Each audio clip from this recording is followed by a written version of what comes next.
как же мне найти ту единственную, того единственного, как построить правильные гармоничные отношения. Платон, наверное, первый упомянул, и он создал легенду об андрогинах.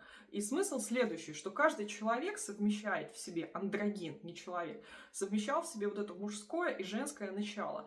И поэтому он был абсолютно полноценен и счастлив. Он был силен, величественен, и мощь его была настолько велика, что даже боги побаивались. Поэтому в какой-то момент разгневались боги, и Зевс решил расколоть этого андрогина на две половинки. С тех пор каждая из половинок ищет ту же свою вторую уникальную часть, чтобы воссоединиться и стать абсолютно счастливыми.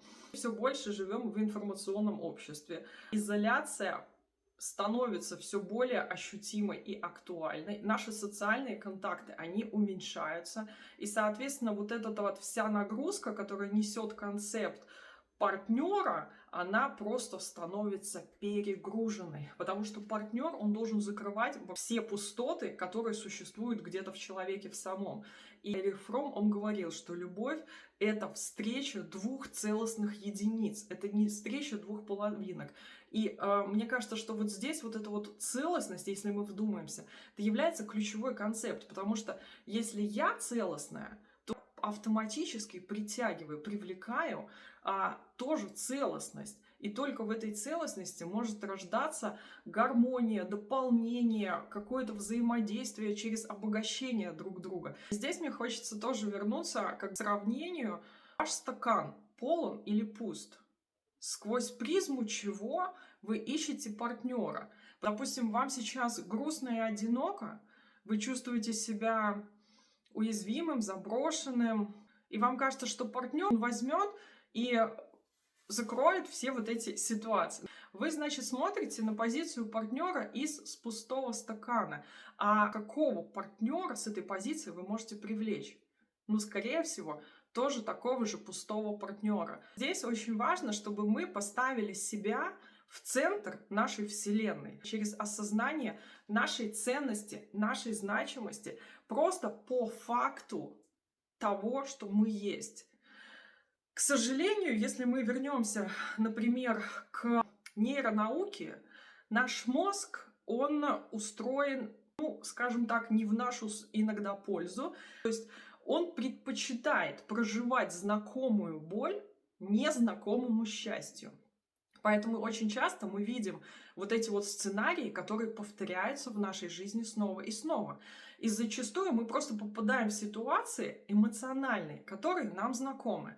Ну вот давайте посмотрим. Например, в детстве у вас была мать, которая была такая критикующая, ругающая. То есть на выходе ваша позиция — это угождать, где-то подстраиваться. И вы можете находить вот эти эмоциональный фон в своих отношениях похожим на то, что вы проживали в детстве. Или, например, если у вас отец был какой-то холодный, дистанцированный, то вы, в принципе, научились заслуживать любовь. То есть вы не чувствуете ценность как таковую в себе, что вы заслуживаете. Или, например, если ваши эмоции, не обращали на них внимания, они были не важны. То есть в какой-то момент, то есть вы сказали себе, что я не важен. Мои эмоции не важны. Вы просто где-то их скрыли и просто не проявляетесь, не показываетесь, и это тоже неправильно. Поэтому очень важно иметь вот эту вот искренность с самим собой и, наверное, даже в какой-то степени храбрость, чтобы посмотреть, чтобы проанализировать вот эти все паттерны, все, что происходит, и понять, вот, а где я сейчас? А это так, как я хочу или нет? Потому что зачастую мы хотим каких-то иллюзорных концептов, мы хотим, чтобы вот он пришел, этот принц или принцесса, и вот прям все станет замечательно. Такого не бывает. А вот самое большое чудо происходит здесь, когда мы начинаем осознавать, что я — это я — это центр, и я люблю себя, я достоин самого замечательного отношения, и я буду делать свою жизнь, и я буду делать каждый свой день яркий, насыщенный, потрясающий. Я буду заниматься своими любимыми хобби, я буду делать то, что мне нравится, я буду увлекаться, я буду путешествовать, я буду изучать, неважно, все, что вам нравится. И на эту энергетику приходит человек с таким же майндсетом. И происходит чудо. Происходит вот это отношение, когда они обогащают друг друга, когда вы яркая полноценная личность, когда он яркий и полноценный, и когда у вас происходит вот вот это обогащение, вот это чудо, когда вам нравится, когда вы смотрите на другого человека и вы восхищаетесь. И здесь вот огромный потенциал, он должен начаться с осознания того, что этот бесконечный потрясающий яркий потенциал во мне. Я такой яркий адепт концепции, что мы с вами абсолютно неповторимые и уникальные. Ребят, если мы вот посмотрим, например, только с позиции генетики, ну, нету ничего подобного и никогда не будет. Вероятность, что будет создан ген, совпадающий со мной или с вами, она 1 к 70 триллионам. То есть вы поймите, что вы это что-то настолько уникальное, что-то настолько неповторимое, что у вас настолько потенциал, который нету ни в ком и никогда нигде не будет. Вы просто чудо во Вселенной. Все, наши паттерны, наши сценарии, наши эмоции, наши реакции, наши системы взаимодействия, это все абсолютно уникально. И посмотрите на себя с позиции, что я уникален, я уникальна. И я хочу идти в свою уникальность, я хочу ее развивать, я хочу идти вглубь, я хочу познавать себя, я чувствую то, что мне нравится, я хочу кайфовать от того, что я делаю, то, что мне нравится, от того, что я делаю, то, на что откликается моя душа. И вот здесь вот происходит действительно самый большой magic, когда вы наполнены, вы сияете, и вы автоматически притягиваются люди с таким же потенциалом. Обратите внимание на себя. И здесь я бы хотела вам задать несколько вопросов. И я бы, наверное, вас призвала сейчас, не прослушивайте это видео как очередное. Остановитесь, ответьте глубоко и искренне на те вопросы, которые я вам сейчас задам.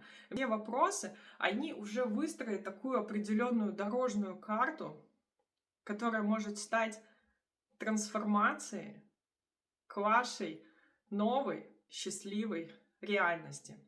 И первый вопрос: что я в себе люблю? Почему я классная или классный? В чем я уникальный? Неважно, пишите, чем больше, тем лучше. Уделите, пожалуйста, время и напишите буквально все, что приходит в голову, начиная от ваших характеристик, каких-то достижений, за что вы когда-то были горды, что вам нравится, может, какие-то комплименты вспомнить. Пишите, чем больше, тем лучше. Если вы сможете написать как минимум 30, а лучше 50 характеристик, это уже немного, вот знаете, как бы перевернет весь этот концепт. Я ценная, потому что я есть я. Потому что нету в мире никого другого, даже на какую-то долю процента, похожего на меня.